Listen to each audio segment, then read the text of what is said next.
Assalamualaikum warahmatullahi wabarakatuh. Saya sangat menyayangkan ya, memiliki orang yang tadinya awalnya dielu-elukan sebagai presiden masa depan. Hei penguasa, adillah pada kami tak bodoh. Meski memang kami tak pandai, tapi kami berjanji akan tetap mengkritik sesuai isi hati. Hei penguasa, ini kami rakyat jelata. Kau ada untuk siapa? Hei penguasa, ini kami rakyat jelata. Mau sampaikan semua keluh kesah. Bekerjalah dengan hati, pakai empati. Jangan banyak intrik, apalagi bikin tadi. Bijaklah dalam membuat peraturan. Jangan sampai bikin aturan yang berat sebelah. Selamat datang di ruang kedaulatan rakyat, di mana kebebasan berekspresi tak boleh dibungkam. Jokowi memang bilang bahwa bansos akan terus sampai Desember. Duitnya sudah habis loh katanya. Ketika dia menyatakan itu, dia bilang emang negara nenek moyang lo gitu masih terus menantang Jokowi. Nih, gue nulis ini nih, bilang itu. Lo berani nggak membredel?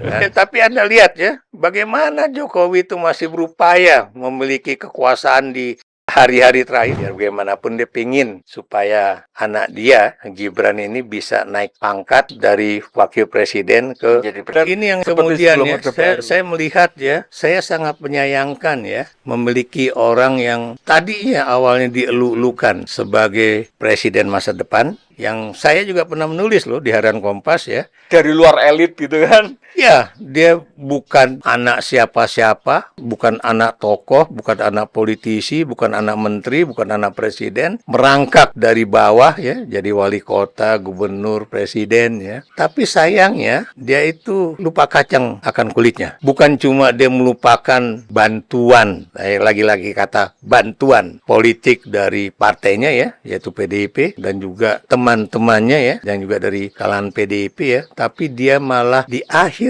masa jabatannya, bukan untuk kepentingan negara, bukan untuk kepentingan partai, melainkan untuk kepentingan pribadi dan keluarganya, dia menghancur leburkan, boleh dikatakan, bangunan atau fondasi demokrasi yang kita bangun sejak 21 Mei 1998 itu. Saya beri contoh misalnya kan, bagaimana kemudian saya beri contoh berbagai lembaga yang lahir dari kandungan reformasi ya, Mahkamah Konstitusi, kalau Anda perhatikan ya, itu yang jelas-jelas ya, bagaimana kemudian diintervensi dan dilakukan revisi-revisi terhadap undang-undang itu, sehingga kemudian lembaga ini boleh dikatakan tidak lagi memiliki suatu independensi yang benar-benar 100% yang kita harapkan lah ya. Dan Anda juga tahu ya, bahwa sebelum KPK itu muncul, itu kan udah ada komisi-komisi anti korupsi ya. Kenapa kemudian timbul KPK? Karena Anda tahu kalau kita mengharapkan dari polisi dan kejaksaan atau Mahkamah Agung melakukan itu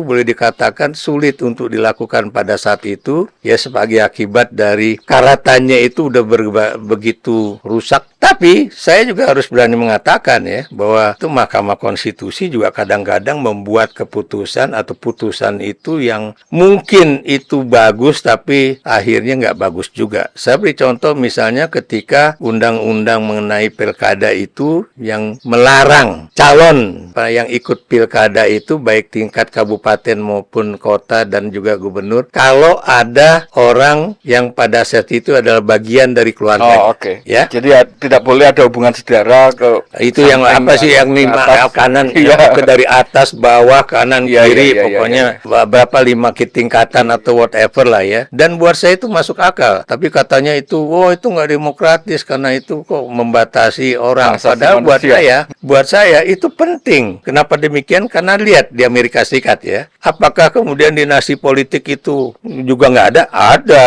ya. George Bush misalnya kan, itu kan juga anak bapaknya jadi presiden Amerika, tapi kan nggak langsung. Ada jeda.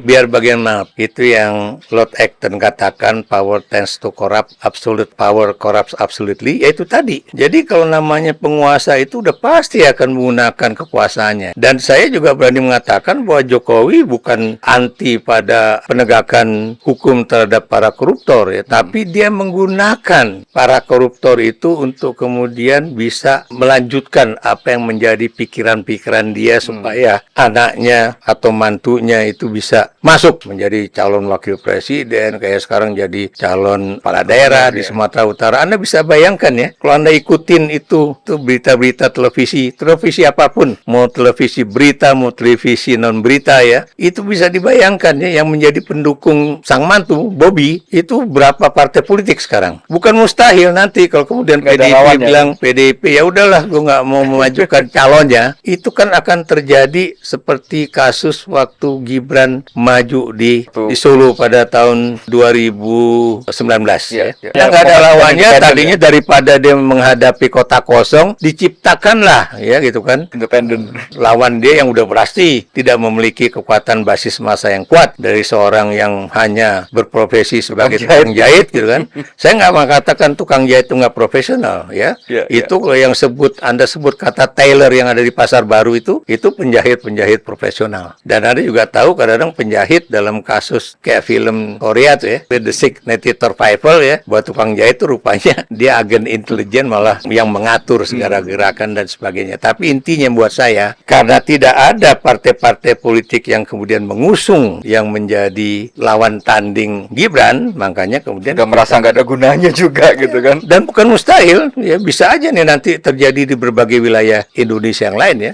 Kayak waktu dulu pernah juga di Sulawesi Selatan, dan Anda tahu ya, calon yang melawan kota kosong itu ternyata akhirnya kalah. Ya, itu yang bukan mustahil akan terjadi ya. Dan saya maaf ya, saya harus berterus terang ya, bahwa akhirnya Erlangga Hartarto masih punya sedikit keberanian ya untuk berani mengatakan tidak pada Jokowi ketika misalnya di dalam rapat bulan Mei 2024 kemarin ya, bahwa pokoknya adalah keinginan supaya Ridwan Kamil masuk Jakarta dan kemudian didampingi oleh Kaisang. Cuma kan kalau menurut teman-teman Golkar itu pada saat itu ya, Anies pada saat itu mau istirahat, nggak mau maju lagi ke Jakarta ya kan. Tapi begitu nama Anies muncul, bahkan nama Basuki Cahayapurnama itu di dalam hasil survei itu nomor 2, makanya Golkar mikir, sebab kalau Ridwan Kamil itu pindah dari Jawa Barat ke Jakarta, itu bukan mustahil Golkar akan kehilangan Dua-duanya ya. kursi, baik di Jawa Barat ataupun Jakarta. Dan itu suatu kehilangan politik yang sangat besar. Makanya apalagi kalau kemudian penggagas dari pikiran bahwa Ridwan Kamil masuk Jakarta itu adalah dua tokoh, yang satu berasal dari Gerindra, yang satu berasal dari Partai Amanat Nasional, yang dua-duanya adalah partai yang akan memajukan Di Jawa Barat. di Jawa Barat. Deddy Mulyadi itu kan